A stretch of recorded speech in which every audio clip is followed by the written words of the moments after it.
2025년 4월 21일 제266대 교황인 프란시스코 교황이 선종에 들었습니다. 프란시스코 교황은 2013년 3월 13일 교황의 자리에 오른 후 12년 동안 가톨릭 신자뿐만 아니라 전 세계인들의 영적 지도자이자 큰 어른으로서의 모범적 삶을 살다 성부와 성자와 성령의 곁으로 돌아왔습니다. 프란시스코 교황의 선종으로 교황청은 제267대 교황을 선출해야 하는 역사적인 과업을 앞두게 되었습니다. 최초의 라틴 아메리카 출신의 교황이라는 기록을 세웠던 프란시스코 교황의 뒤를 이어 최초의 흑인, 아프리카인 혹은 아시아인 교황이 선출될지가 관건입니다. 한국 언론들은 유흥식 라자로 추기경이 당선 가능성이 높은 인물 중 한 명이라는 현지 언론들을 인용하며 교황 선출 소식에 기대감을 드러내고 있습니다. 전임 교황의 선종 후 언제까지 후임 교황이 선출되어야 한다는 규정이 없으며 최종 당선자가 배출될 때까지 투표를 계속하는 콘클라베의 특성상 언제 새 교황이 탄생할지 알 수 없지만 아무리 늦어도 올해 상반기 안으로는 후임자가 결정될 겁니다. 그러면 저는 현재로서 총 4명의 교황들과 동시대를 살게 됩니다. 첫 번째 교황은 요한 바오로 2세입니다. 1978년 교황에 선출되어 2005년까지 재임한 20세기를 상징하는 제264대 교황이죠. 제265대 교황인 베네딕토 16세는 950년 만에 탄생한 독일 출신 교황입니다.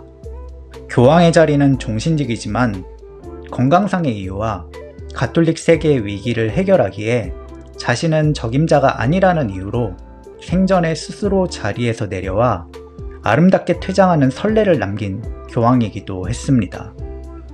그 뒤를 이은 교황이 프란시스코 교황이었고 프란시스코 교황의 후임자로 제267대 교황이 선출될 겁니다. 새 교황이 얼마나 재임할지는 알 수 없지만 저는 4명의 인물과 같은 시대를 공유하게 되었죠. 37년이라는 길지 않은 삶 동안 저처럼 여러 명의 교황들과 동시대를 살았던 미술가가 있습니다. 바로 르네상스 미술의 3대 거장 중 한 명인 라파엘로 산치오입니다. 라파엘로의 두 교황 이야기, 지금 출발합니다.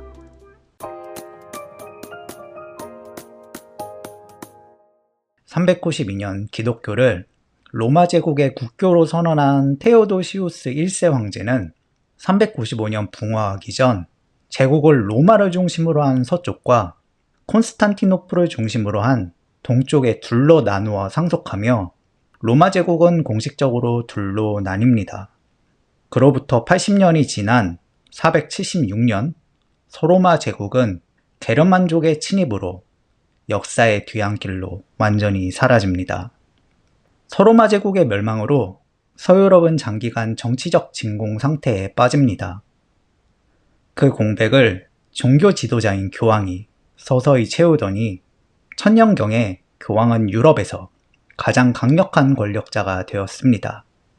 1007년 발생한 카노사의 굴욕은 신권이 황권을 완전히 제압하며 교황이 유럽에서 가장 강력한 권력자임을 입증한 사건입니다.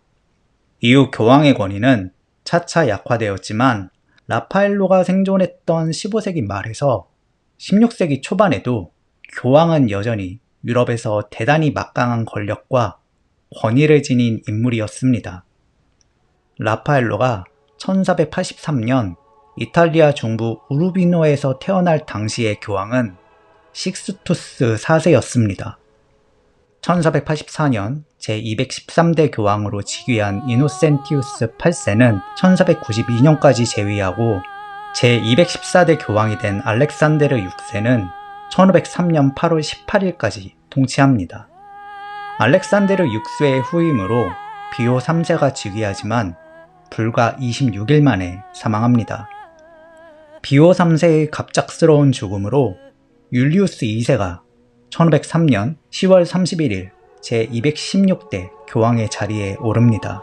10년간 교황청을 이끈 율리우스 2세의 선종 후 1513년 3월 9일 레오 10세가 제217대 교황이 됩니다. 라파엘로는 레오 10세 치하인 1520년 자신의 생일인 4월 6일 사망하며 총 6명의 교황의 시대를 삽니다. 라파엘로 생전의 교황들을 르네상스 교황들이라고 합니다. 이때 교황들은 중세의 교황들과 마찬가지로 대단한 권력욕을 지녔습니다. 또한 교황의 전체 역사에서 가장 호전적인 성향의 교황들이기도 합니다.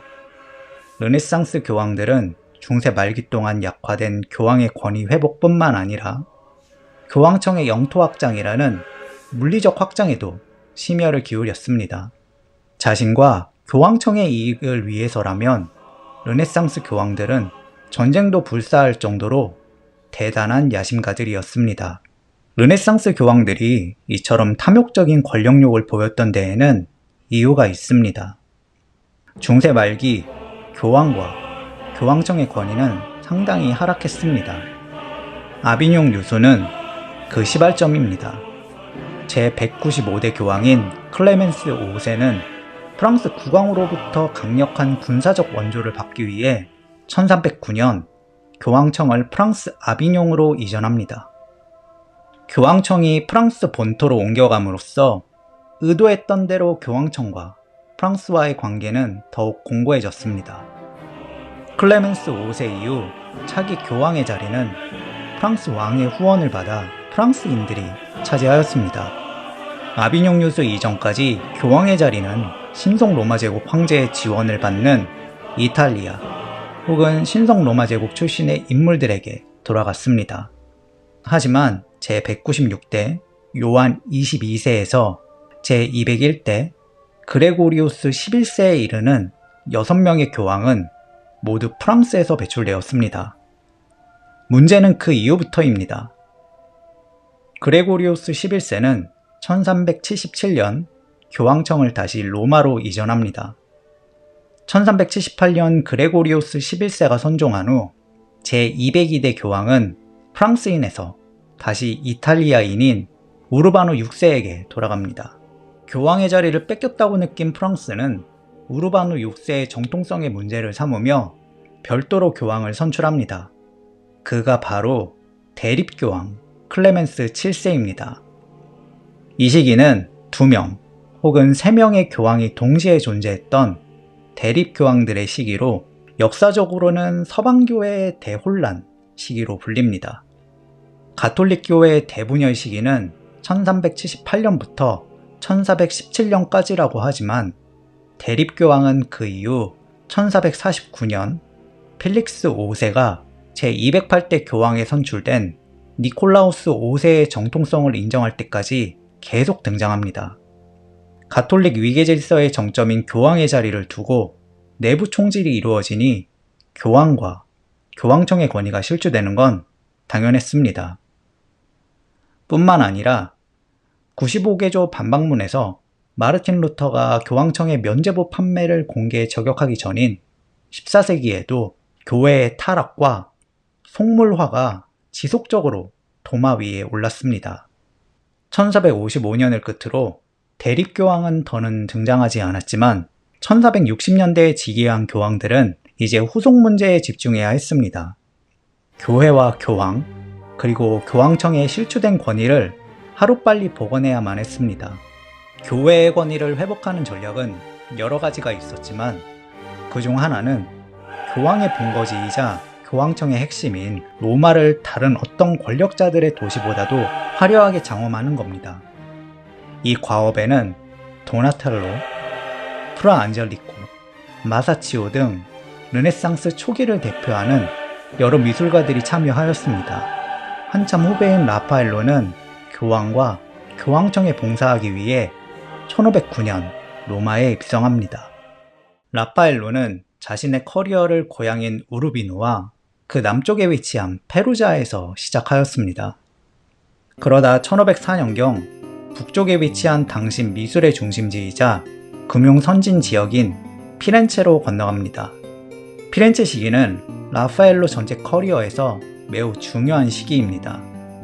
산미신과 같은 고대 그리스, 로마의 이교도 문화를 주제로 한 그림을 비롯하여 정원의 성모 혹은 황금 방울새의 성모와 같은 성모자들을 줄줄이 완성시키며 전성기 르네상스 미학이 추구하는 우아미의 절정을 보여줍니다. 피렌체식의 라파엘로는 이미 살아있는 전설로 칭송받던 레오나르도 다빈치가 완성한 미학을 완벽하게 체화하는 데 성공하였습니다. 아울러 그는 피렌체를 거점으로 활동하였던 미켈란젤로의 조각과 회화 작품들로부터 상당한 영향을 받았습니다. 미술사학자 로나 고펜의 연구에 따르면 라파엘로는 다빈치가 추구한 주제, 인물들 간의 정서적 관계, 구도 등 거의 전반적으로 다빈치의 영향을 수용하며 자기화하였던 반면 미켈란젤로에 대해서는 자신이 필요한 부분만 선별적으로 받아들였습니다. 제 생각에는 라파엘로는 다빈치를 존경의 대상으로 본 반면 미켈란젤로는 라이벌로 봤기 때문인 것 같습니다. 실제로 라파엘로와 다빈치의 나이 차이는 31살로서 거의 아버지 뻘입니다. 그러나 미켈란젤로와는 8살 차이죠. 라파엘로가 피렌체에 처음 왔을 때 미켈란젤로는 바쿠스를 완성하며 천재성을 인정받았지만 겨우 신인에서 벗어났을 뿐입니다. 라파엘로는 자신이나 미켈란젤로나 둘 다 비슷한 입장이라고 여겼을 겁니다. 그래서 다빈치는 스승으로 생각한 반면 미켈란젤로는 라이벌로 인식했을 겁니다. 이러한 이유로 미켈란젤로의 장점을 부분적으로만 수용하며 미켈란젤로에 대항하기로 했던 것으로 추정됩니다. 피렌체 시기에 완성한 여러 걸작 성모자상은 다빈치로부터의 영향을 확인시켜주는 반면 그리스도의 매장에서는 미켈란젤로로부터의 영향을 감지할 수 있습니다. 라파엘로는 불과 4년 동안 피렌체에서 활동하지만 미켈란젤로의 장점까지 수용하면서 대단한 발전을 이룩합니다. 피렌체에서 명성을 쌓은 라파엘로는 건축가인 브라만테의 추천을 받아 바티칸 국내의 교황청의 법정이 될 스탄자 델라 세냐투라, 즉 서명의 방을 장식하는 벽화 작업을 수주받게 됩니다. 작업을 위해 1509년 로마로 떠난 라파엘로는 아테네 학당을 완성합니다. 현대인의 눈에도 그저 감탄이 터져 나오는 인류 최고의 걸작이죠. 스탄자 델라 세냐투라를 직접 사용할 장본인인 율리우스 2세의 눈에는 어떻게 보였을까요? 단언컨대 우리와 다르지 않았을 겁니다. 이후 교황청의 여러 미술 작업에 라파엘로를 기용했다는 게 율리우스 2세가 라파엘로의 결과물에 대단히 만족했다는 증거입니다. 그런 율리우스는 70세의 나이로 선종합니다. 율리우스 2세의 죽음에도 라파엘로의 커리어는 위협받지 않았습니다. 후임자인 레오 10세 역시 계속해서 라파엘로에게 작업을 지시했기 때문이죠. 라파엘로는 1520년 사망할 때까지 계속해서 레오 10세에게 봉사하였습니다. 율리우스 2세와 레오 10세가 라파엘로를 얼마나 마음에 들어 했는지는 두 교황이 라파엘로에게 초상화 주문을 명령했다는 사실로도 입증됩니다. 라파엘로의 율리우스 2세의 초상화는 현재 영국 런던의 내셔널 갤러리와 피렌체의 우피치 갤러리의 두 가지 버전이 존재합니다. 얼핏 보면 이 둘은 거의 똑같습니다. 기록에 의하면 두 버전 중 하나가 먼저 제작되고 나머지가 시간이 지나 제작된 게 아니라 내셔널 갤러리 버전이 약간 먼저 시작되었을 뿐 거의 동시에 시작되어 둘 다 1512년에 완성되었습니다. 크기는 둘 다 가로 80cm, 세로 108cm 정도로 우피치 버전이 아주 미세하게 더 큽니다. 두 버전의 명백한 차이는 배경에 대한 처리 방식인데요. 내셔널 갤러리 버전이 교황을 상징하는 성 베드로의 열쇠가 새겨져 있는 초록색 벨벳 벽을 배경으로 인물을 배치한다면 우피치 갤러리 버전은 배경을 단순히 검게 처리하며 인물에 집중합니다. 그 외에는 거의 완전히 똑같습니다. 1512년은 율리우스 2세가 68세에서 69세 정도로 선종하기 1, 2년 전입니다.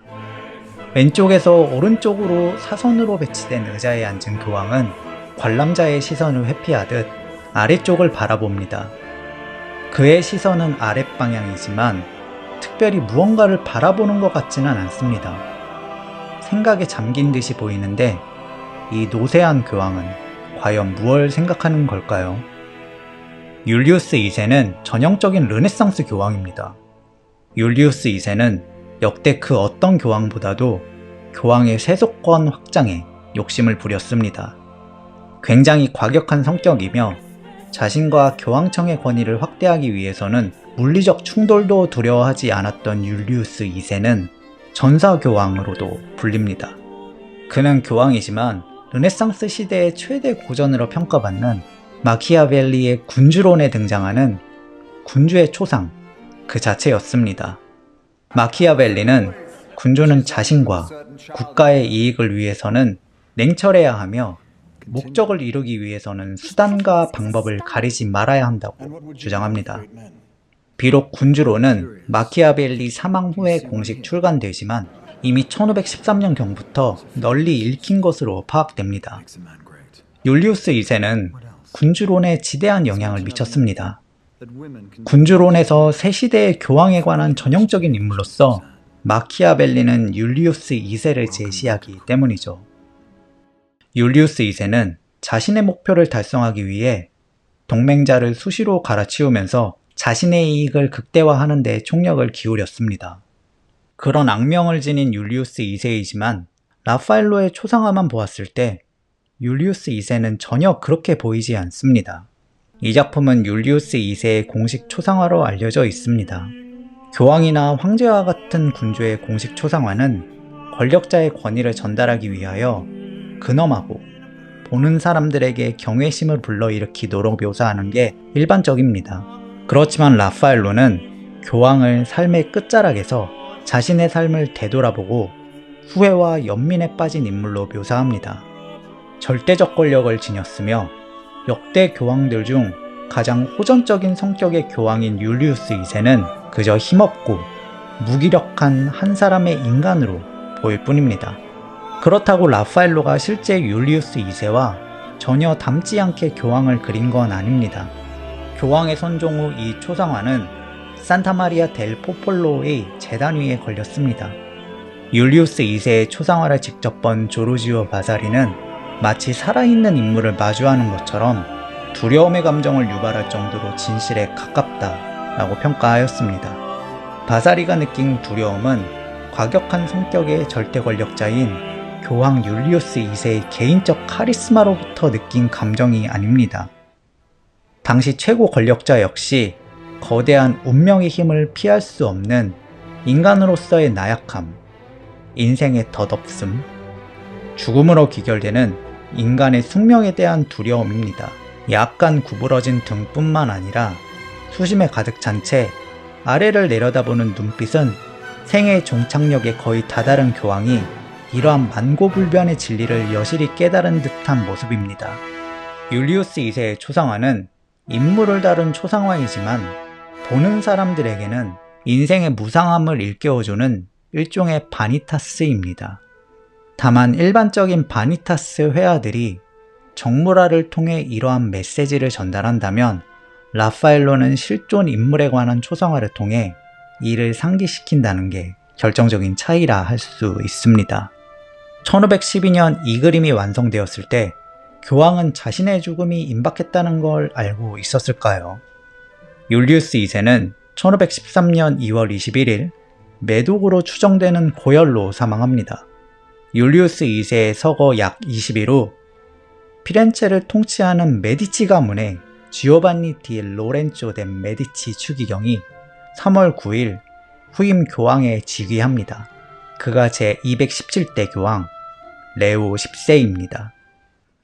우피치 갤러리에는 라파엘로가 그린 레오 10세의 초상화가 소장되어 있습니다. 가로 119cm, 세로 154cm로 율리우스 2세의 초상화보다 큽니다. 이 그림은 전임 교황의 초상화와 달리 총 3명이 등장합니다. 가운데 의자에 앉아있는 인물을 중심으로 좌우에 2명의 남성이 서 있습니다. 진한 붉은색 의복과 교황의 모자를 쓴 인물이 그림의 주인공인 레오 10세입니다. 이 그림은 레오 10세가 즉위한 지 5년이 지난 1518년부터 제작되어 1519년 완성된 집단 초상화입니다. 그럼에도 레오 10세는 전임인 식스투스 4세, 알렉산데르 6세, 율리우스 2세 등과 비교하면 상당히 젊어 보입니다. 실제로 레오 10세는 교황의 역사에서 가장 젊은 나이에 즉위한 교황 중 한 명입니다. 지오반니 디 로렌조 데 메디치가 교황의 자리를 승계했을 때 그는 38살이었습니다. 교황은 추기경 가운데서 선출되어 오고 있습니다. 오늘날에는 일반 사제에서 시작해 주교와 대주교 등을 거치고 그중 일부가 추기경에 임명됩니다. 추기경은 교황에 선출될 최소한의 자격을 갖추었음을 의미합니다. 강력한 위계 질서를 바탕으로 한 보수적인 가톨릭 사회에서 교황은 너무 젊어서도 너무 나이가 많아도 적당하지 않습니다. 너무 젊으면 추기경들 사이에서 권위가 부족할 수 있으며 너무 나이가 많으면 교황의 직무를 오랫동안 수행하기 어렵고 교황을 자주 선출해야 하는 번거로움이 발생할 수 있기 때문입니다. 그러므로 교황은 너무 젊지도 너무 나이가 많지도 않은 중간 연령의 추기경이 맞는 게 가장 적당합니다. 그런데 제217대 교황이 된 메디치 가문의 지오반니 디 로렌조는 너무 젊습니다. 오늘날에는 교회에 헌신한 누구나 추기경이 될 수 있지만 신분제 사회에서 추기경은 왕위를 계승할 수 없는 반개 왕자나 대귀족의 자제들이 독점하였습니다. 적장자인 왕족과 귀족이 세속권을 유지한다면 반개인 왕족과 귀족들은 신권을 장악하며 유럽 전체를 지배해온 겁니다. 막강한 자본력을 바탕으로 메디치 가문은 15세기에 이르면 피렌체에 대한 통치권을 완전히 장악합니다. 돈으로 피렌체 공화국의 최고 유력 가문이 된 메디치 가문은 종교권마저 욕심을 내었습니다. 로렌조 일 마니피코, 즉 위대한 로렌조로 알려진 로렌조 데 메디치는 피렌체에 대한 통치권은 장남인 피에로 디 로렌조에게 상속하는 한편 차남인 지오반니를 위해 자금력과 정치적 능력을 총동원하여 추기경의 자리를 확보하였습니다. 위대한 로렌조의 계획대로 차남 지오반니는 14살의 나이로 추기경에 임명됩니다. 지오반니 디 로렌조 데 메디치 추기경은 1513년 율리우스 2세가 서거하자 불과 38살의 나이에 교황의 자리에 오릅니다. 레오 10세는 그렇게 메디치 가문 최초로 추기경과 교황이 되었습니다. 라파엘로가 그린 초상화에서 교황의 뒤에 서 있는 사람은 루이지 데 로시 추기경입니다. 그 옆에 있는 또 다른 젊은 남성은 줄리오 데 메디치 추기경입니다. 이 그림은 한 명의 교황과 2명의 추기경을 그린 집단 초상화입니다. 그림이 완성될 시기 레오 10세는 44세, 루이지 데 로시 추기경은 45세, 줄리오 데 메디치 추기경은 41살로서 모두 40대 초중반입니다. 이들은 서로 사촌지간입니다. 레오 10세에게 루이지 데 로시는 다소 먼 사촌인 반면 작은아버지인 줄리아노 데 메디치의 사생아인 줄리오 데 메디치는 레오 10세에게 조금 더 가까운 사촌입니다. 이 초상화는 레오 10세를 중심으로 교황의 가문을 그린 집단 초상화입니다. 이 그림은 율리우스 2세의 초상화와 마찬가지로 의자에 앉은 주인공의 상체만 묘사한 반신 초상화입니다. 루이지 데 로시 추기경은 비록 관람자 쪽을 바라보지만 줄리오 데 메디치 추기경은 사선으로 선 채 화면 오른쪽을 바라봅니다. 그 사이에 교황이 앉아 있어서 전체적으로 이 세 명은 역삼각형 형태로 배치되어 안정적인 구도를 형성합니다. 라파엘로는 율리우스 2세의 초상화에도 적용한 앉아있는 콘트라포스토 포즈를 레오 10세에게 적용합니다. 몸통으로부터 두 팔을 길게 뻗은 채 상체는 크게 삼각형 형태를 이루며 보는 사람들에게 안정감을 전달합니다. 권좌에 앉아있는 교황의 이러한 상체 구도는 율리우스 2세의 초상화에서도 발견됩니다. 그렇지만 율리우스 2세의 왼팔이 보다 상체에 가까운 반면 레오 10세는 책상 위에 팔을 올리며 보다 직선 형태로 상체로부터 더욱 멀어져 있습니다. 율리우스 2세는 노쇠해 팔걸이에 팔을 무기력하게 의지하고 있는 것처럼 보이지만 젊은 레오 10세는 단호한 의지로 두 팔을 책상 위에 올린 듯 보입니다. 레오 10세의 표정도 율리우스 2세와 완전히 다릅니다. 굳게 담은 입과 화면 밖 무언가에 정확하게 시선을 고정하는 레오 10세는 레오 10세가 당시 유럽의 가장 강력한 권력자 중 한 명이라는 걸 충분히 느끼게 해줍니다. 레오 10세와 루이지 데 로시와 줄리오 데 메디치의 초상은 워낙 유명하여 이미 19세기 말부터 미술사학자들이 다양한 해석을 제시해 왔습니다. 해석은 크게 둘로 나뉩니다. 이 그림을 공식 초상화로 보는 집단과 그렇지 않은 집단입니다. 레오 10세에 관한 공식 초상화라는 입장은 비교적 전통적인 해석으로서 근엄하게 묘사된 레오 10세의 모습으로부터 그 근거를 찾습니다. 반면 점차 후대로 오면서 이 그림을 개인적인 초상화로 해석하는 견해가 더욱 우세해졌습니다. 비록 추기경은 교황을 보좌하는 역할이지만 공식 초상화에까지 이들이 등장할 이유가 없기 때문입니다. 학자들은 이 두 명이 교황과 인척관계라는 데 주목하여 교황청의 요직을 차지한 세 명을 동시에 그려 가문의 영광을 기념하려는 가족 초상화로 보아야 한다고 주장합니다. 미술사학자 넬슨 미니흐는 두 가지 견해에 대한 절충안을 제시합니다.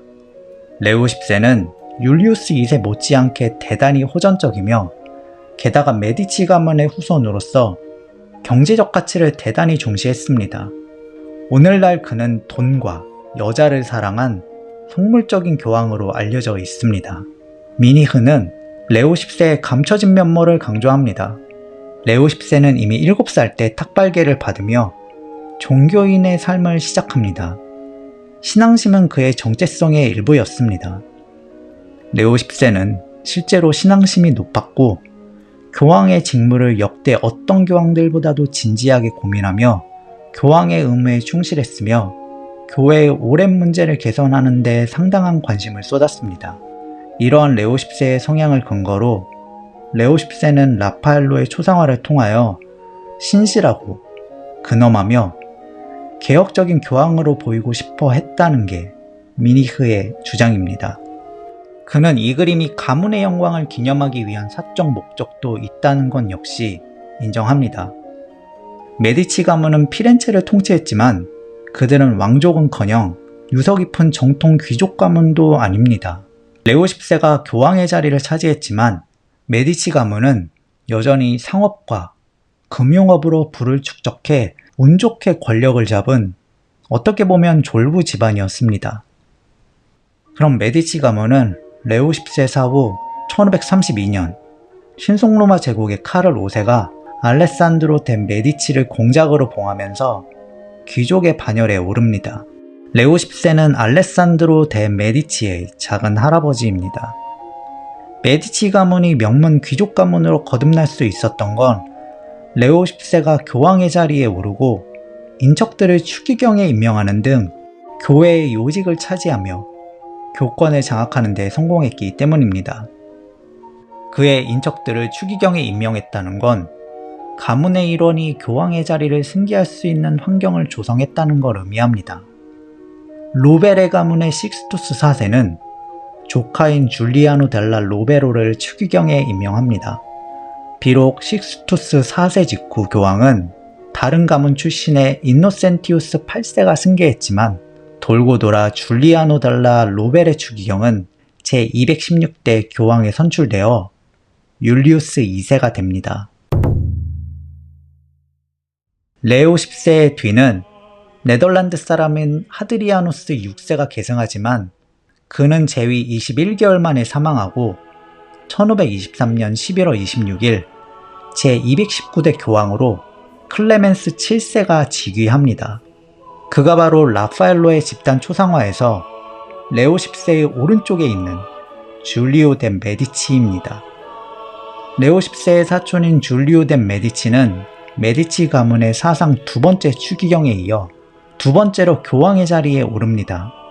미니흐는 라파엘로의 집단 초상화가 레오 10세의 뒤를 이어 자기 가문이 차기 교황의 자리를 이어나갈 것임을 선언하는 예언적 의미를 가졌다고 해석합니다. 루이지 데 로시는 그림이 완성된 1519년 사망하지만 줄리오 데 메디치는 마침내 교황이 됩니다. 45세의 교황이 된 클레멘스 7세는 12년 동안 재위하고 56세인 1534년 9월 25일 선종합니다. 의도하지 않았지만 라파엘로는 제216대 율리우스 2세, 제217대 레오 10세, 그리고 제219대 클레멘스 7세의 3명의 교황의 초상화를 그린 겁니다. 1309년 교황청의 아비뇽 유수는 클레멘스 5세가 자신의 거처를 로마에서 아비뇽으로 옮긴 단순한 사건이 아닙니다. 서로마 제국 멸망 후 중세시대 동안 로마 자체가 교황청이었습니다. 교황을 비롯하여 교황청을 구성하는 여러 추기경들과 그들의 가족, 하위직 사제들 뿐만 아니라 각국 대사들, 교황청 시설을 운영 관리하는 일반 평신도들과 평민들, 상인 계층 등 중세시대 로마의 거주자들은 모두 교황청과 직간접적으로 연결되어 있었습니다. 그런데 교황청이 아비뇽으로 이전함에 따라 이들 로마 사람들 모두 교황을 따라 이동해야 했습니다. 생계가 걸려 있었거든요. 그렇게 로마는 하루아침에 버려졌습니다. 도시의 시설을 유지할 인력도 남아있지 않고 별도로 도시를 유지 관리할 이유도 없었습니다. 아비뇽 시대는 불과 70여 년에 불과하지만 1377년 그레고리오스 11세가 되돌아왔을 때 로마의 상태는 참담했습니다. 로마는 야생동물들이 활보하고 잡초만 무성한 폐허나 다름없었습니다. 당장 교황이 거쳐야 하는 교황의 궁은 폐가나 다름없었습니다. 관리자 없이 70년 동안 버려져 있었으니 이는 당연합니다. 그레고리오스 11세와 후임 교황들은 로마를 재건하기 위한 건축 프로젝트나 미술 작업을 의뢰합니다. 그렇지만 로마로의 재천도 이후 서방교회의 대분열이 발생함에 따라 로마 재건에 총력을 기울일 수 없었습니다. 당장 급한 불은 대립교황 문제였기 때문입니다. 로마로 되돌아온 후의 교황들이 도시재생 및 미화 사업을 추진해도 뚜렷한 성과가 없었던 건 교황청 내부가 혼돈 그 자체였기 때문이죠. 결국 펠릭스 5세를 마지막으로 대립교황의 시대가 끝나면서 1460년대가 되어서야 교황청은 로마를 다시 위대하게 만들기 위한 로마 재건 사업에 집중할 수 있게 된 겁니다. 제208대 교황인 니콜라우스 5세는 도로와 광장 및 성벽을 보수, 정비하였습니다. 게다가 라테란에서 지금의 바티칸 자리로의 교황궁 이전을 결정합니다. 라파엘로가 태어났을 당시의 교황이었던 식스투스 4세는 로마 재건과 관련 미술 사업을 본격 추진합니다. 교황은 고대 미술 작품들을 수집하고 벨베데레 궁전 조성을 비롯한 여러 건축 작업과 개인 예배당의 장식 사업을 지시하였습니다. 건축 및 장식 등의 미술 작업을 수행하기 위하여 식스투스 4세는 이탈리아 전역에서 미술가들을 불러 모읍니다. 왜냐하면 당시 로마에는 미술가들이 거의 없었기 때문이죠. 그렇게 식스투스 4세는 산드로 보티첼리, 피에트로 페루지노, 도메니코 기를란다요 등의 미술가들을 로마로 소환합니다. 그러나 이는 반쪽짜리 성공이었습니다. 전임 교황들이 부른 미술가들이 주어진 작업을 마치면 로마를 떠났듯 식스투스 4세 역시 재능 있는 미술가들을 로마에 붙잡아 놓는 데에는 실패했습니다. 당대의 로마는 로마 제국 시기에 조성된 장엄한 건축물, 아름다운 조각상, 흥미로운 동전이나 유물들이 넘쳐나는 도시지만 이는 오히려 권력과 세월의 무상함을 돋보이게 할 뿐 로마는 쇠락한 도시로 보였습니다. 미술가들은 고대의 유물을 수집하고 유적과 조각상들을 면밀히 연구하였지만 그들의 관심은 거기까지였습니다. 로마를 재건하기 위한 전임 교황들과 식스투스 4세의 노력에도 불구하고 로마는 여전히 전혀 매력적인 도시가 아니었기 때문에 미술가들이 로마에 더 머물 이유가 없었고 로마는 고유한 미술 문화를 발전시키는데 한계에 직면할 수밖에 없었습니다. 제216대 교황이 된 줄리아노 델라 로베레는 삼촌인 식스투스 4세를 자신의 롤모델로 설정합니다. 율리우스 2세는 식스투스 4세처럼 로마 재건을 위한 다채로운 토목 및 건축과 미술 사업을 지시합니다. 하지만 그것만으로 로마의 지속 가능한 발전에는 한계가 있다는 걸 잘 알고 있었습니다. 로마에 계속 머물게 만드는 게 관건이라는 걸 깨달았습니다. 대단히 호전적인 성격의 율리우스 2세는 엄청난 카리스마로 미술가들의 로마 체류를 압박하기도 했지만 설득과 회유를 더욱 선호했습니다. 그는 미술가들에게 로마 재건과 해당 미술 작업이 어떤 결과를 불러일으킬지에 대한 비전을 제시하고 미술가들의 작업을 독려하였습니다. 자신과 미술가들의 파트너 관계를 부각한 거죠. 무엇보다 율리우스 2세는 지속적으로 미술 사업들을 수주함으로써 미술가들을 다른 궁정사회에 뺏기지 않고자 했습니다. 미술가들은 일반적으로 일감과 더 나은 보수를 찾아 이곳저곳을 옮겨다니면서 활동했습니다. 오늘날의 관점에서 보자면 프리랜서인 거죠. 율리우스 2세는 이러한 상황을 잘 알고 있었고 재능 있는 미술가들을 붙잡아두기 위해 여러 값비싼 작업들을 지속적으로 발주하였습니다. 율리우스 2세는 그렇게 브라만테, 미켈란젤로와 라파엘로라는 각각 뛰어난 건축가, 조각가, 화가를 확보하고 이들에게 계속 일감을 맡기며 로마에 붙잡아두는 데 성공합니다.